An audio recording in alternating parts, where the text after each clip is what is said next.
Hey, Ara here, and today we'll be taking a look at a custom-built laptop from Maingear. Now, Maingear has been around since about 2002, and they build all their systems right here in the US. Maingear as a company pride themselves on their excellent build quality and bloatware-free installations, as well as vigorously testing their systems for 72 hours before shipping products to customers.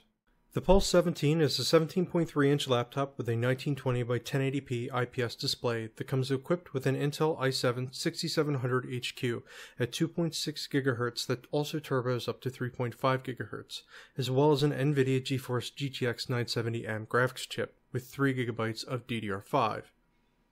This build in particular comes with 16 GB of 2133 MHz DDR4 that can be upgraded to a total of 32 GB, and a 256 GB NVMe SSD that can also be upgraded to a 512 GB Samsung 950 Pro SSD for an additional $475. And the second drive bay also includes a 1TB 7200 RPM hard drive. Additional features include Sound Blaster audio with 2 speakers and a subwoofer, a 6-cell battery that should carry you through a couple hours of intense gaming, an Intel AC 7260 802.11 AC wireless adapter plus Bluetooth, a full-color keyboard with anti-ghosting, and a 1080p webcam centered just above the screen. Its physical dimensions are 16.85 inches in width, 11.35 inches in depth, and stands about 2.1 inches in height. It's an incredibly thin laptop measuring less than 3/4 of an inch in thickness and weighs just under 6 pounds. The Pulse 17 starts at about $2,200 and comes with a standard 1-year warranty with the option to upgrade to a 2- or 3-year warranty. Starting off with what's included in this order, you can see a few extras included in the box. You can select through quite a few options for items to be included with your purchase, and you can see here there's an extra power brick and an external DVD burner included, as well as a nice shirt and a very nice user's manual with its own little binder. The laptop is protected fairly well and comes in a nice little slip that's also taped down to the intersection of cardboard that's protecting everything. The Pulse 17 comes in several color options with the ability to create custom colors as well, but this one is just a nice matte black finish. Taking a look at the right side, you can see 2 USB 3.0 ports, an SD card reader, your power connector, and a Kensington lock. There's also a decent cutout for ventilation on either side, as you can see, while switching over to the left side. The left side of the laptop, you can see your Ethernet port with an E2200 killer NIC, an HDMI 1.4, 2 mini display ports, another 2 USB 3.0 ports, and your microphone, headphone, and SPDIF ports. A quick peek at the bottom and you can see the feet to keep the laptop elevated for the 2 additional ventilation slots on the bottom, as well as a nice little section of felt for when using the device in your lap. Powering on the device, you can see it's blazing fast, especially with an SSD, and you'll be in Windows and ready to go within a handful of seconds. It takes a second once in Windows, but you'll notice the keyboard kick on and start to cycle through its programmed colors. The power button changes color as well and is used to indicate the temperature of the laptop. There are also a handful of lights on the front left edge indicating battery, Wi-Fi, Bluetooth, caps lock, number lock, your disk activity, and hibernation. That pretty much covers all of the physical aspects of the laptop. I really like the design of the laptop and the screen looks really good. The keyboard isn't mechanical, but still works really well, and the full color lighting really helps to make everything shine.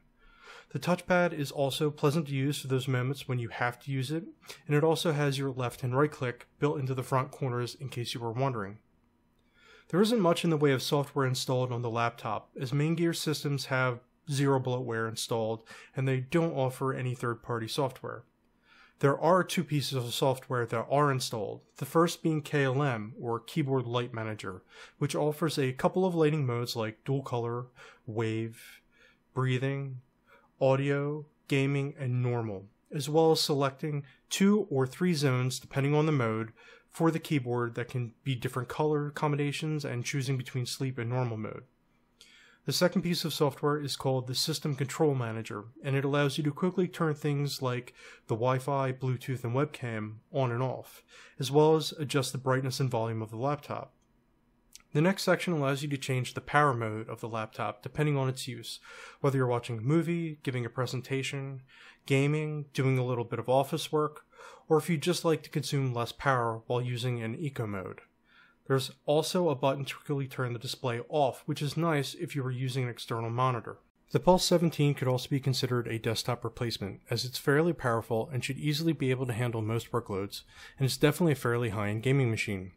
You should be able to play just about every game you throw at it on ultra settings while using the 1080p display on the laptop. But you can also hook up an external monitor with support for 4K at a resolution of up to 3840 by 2160. It'll work at these resolutions, but don't expect to run games with ultra-high settings, as gaming at 4K is still pretty taxing on most machines with relatively high-end hardware. And that brings us to benchmarking the performance of the laptop.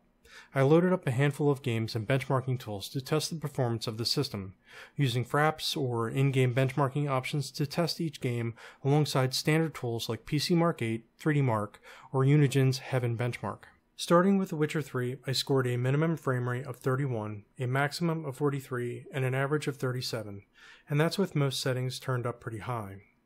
GTA 5 doesn't really have a very good benchmarking tool, but I still included it during testing, and it came in with an almost solid 60 frames per second during the whole benchmark. BioShock Infinite has its own benchmark as well, and the minimum frame rate came in pretty low, especially with one scene dropping down to 8 frames, while the maximum was 211 and the average frame rate came in at 116. Again, most of my settings were set pretty high manually or set using the recommended preferences in the NVIDIA GeForce Experience software. Moving on to the actual benchmarking software, I'm not sure how many people use PCMark 8, but I'll use it here to kind of give a baseline score of the laptop, which scored 3,387.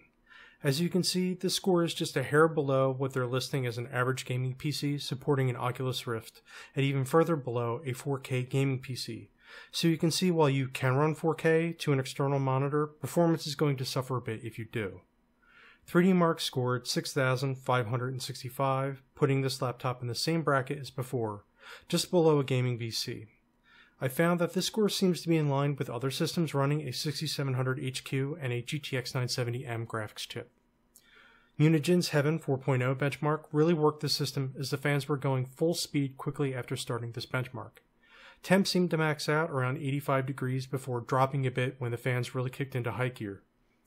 Heaven scored 1,728 with 68.6 frames per second, with a minimum of 16.8 and a maximum of 141.9, which seems pretty respectable for the setup. I don't have a lot of other hardware to compare this to, but just to give you an idea of how powerful this laptop is by comparing it to my current computer, which is an older AMD FX processor and an NVIDIA GTX 780, I managed to score fairly similar averages across all of the games I tested, with BioShock being an example of how the difference in hardware isn't exactly easy to compare against. My average frame rate was only 101 compared to the laptop scoring a little higher with 116, but my PC scored a higher minimum frame rate of 27 compared to the 8 on the laptop, and a maximum of 337 while the laptop only had 211. The benchmarking software used reflects this as well, since the Intel processor in the laptop is going to be much faster in single-core performance, while multi-threaded games and applications will excel with my 8-core FX processor and a full desktop graphics card, which usually scores a little better compared to their mobile counterparts. That's most likely why PCMark 8 scored lower on my desktop with 2,638 compared to the laptop having a score of 3,387.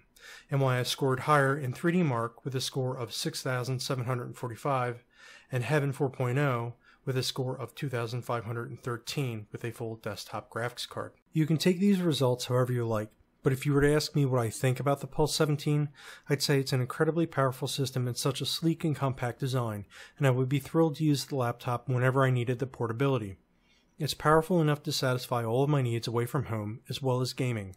The only downsides I feel that exist is that the battery won't last very long in most cases. Maingear says about 5 hours with normal office work, but you can expect that to go even faster while gaming, and you'll be lucky if you get about 2 hours out of the battery. Although that's not really an issue, as you'll be plugging in this laptop most of the time anyway. The only other thing that could be a complaint is that the laptop does get very hot after a while. Hot enough that I do worry about things like throttling due to heat issues, which could impact performance and what the lifespan of the laptop will be under such conditions. It's no fault on Maingear's part, as it should be expected with such a powerful system in such a small package, and they still do a great job of dissipating the heat.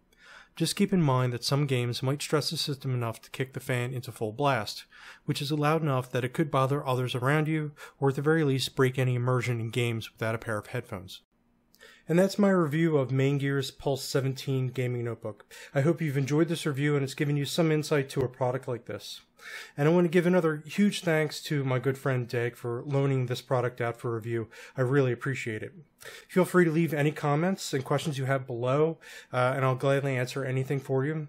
And feel free to like and subscribe to my channel. I'll have more videos coming soon in the future, so stay tuned for those. I'll see you guys in the next review.